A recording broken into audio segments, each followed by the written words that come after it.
কুনিঘাট এলাকায় এক সমিলের বারান্দায় একটা গলা কাটা লাশ পাওয়া যায়। তার নাম হলো রফিকুল ইসলাম। পরে আমরা এই বিষয়ে থানায় একটি হত্যা মামলা রুজু হয়।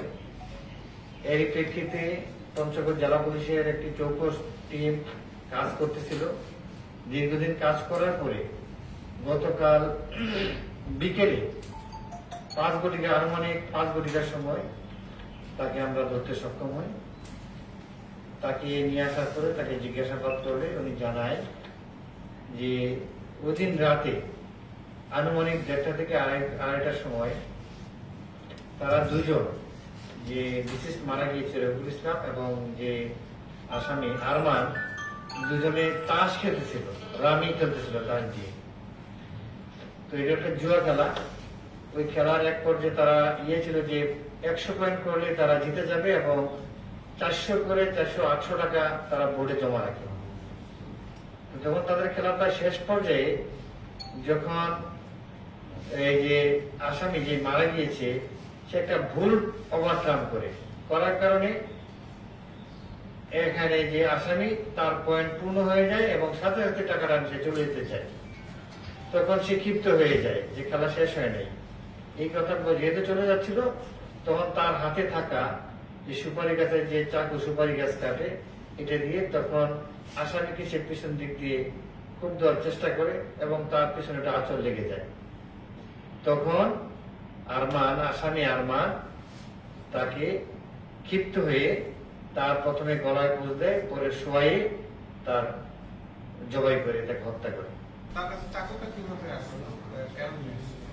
চাকুটা যে আসামি বাদী যে রফিকুল ইসলাম, সে তো বারান্দায় ঘুমাইতো।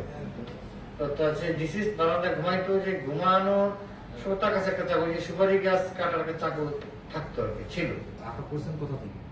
তাকে এই থেকে হারিবাসা এই ইউনিয়নের তাকে আটক করা হয়েছে, সাহেব বাজার এলাকা থেকে। না, সে তার শ্বশুর বাড়িতে ছিল। সেখান থেকে সে ঢাকা চলে যাবে। যখন এই সংবাদ পাই তখন এটাকে রাস্তা থেকে আপনার আটক করি।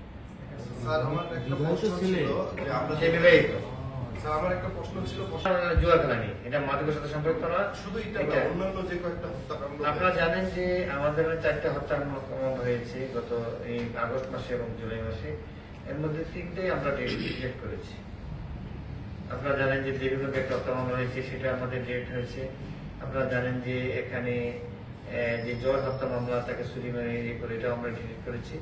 টুনিহাটের হত্যা মামলাটা আমাদের একটা ডিটেক্ট হলো। আমরা যেটা লক্ষ্য করছি যে এই যে আসলে হলো সামাজিক সচেতনতা। আপনারা জানেন যে আমরা প্রতিনিয়ত সামাজিক সচেতনতামূলক প্রোগ্রাম করছি এবং আমরা যেটা যাতে মানুষ যাতে মাদকে জড়িয়ে না পড়ে, এবং বিশেষ করে মাদক এবং অন্যান্য যে অপরাধগুলো, এগুলাকে আমরা সোশ্যাল অ্যাওয়ারনেস যে ক্যাম্পেইন গুলো আমরা কিন্তু প্রতিনিয়ত বিভিন্ন এলাকায় মিটিং করছি।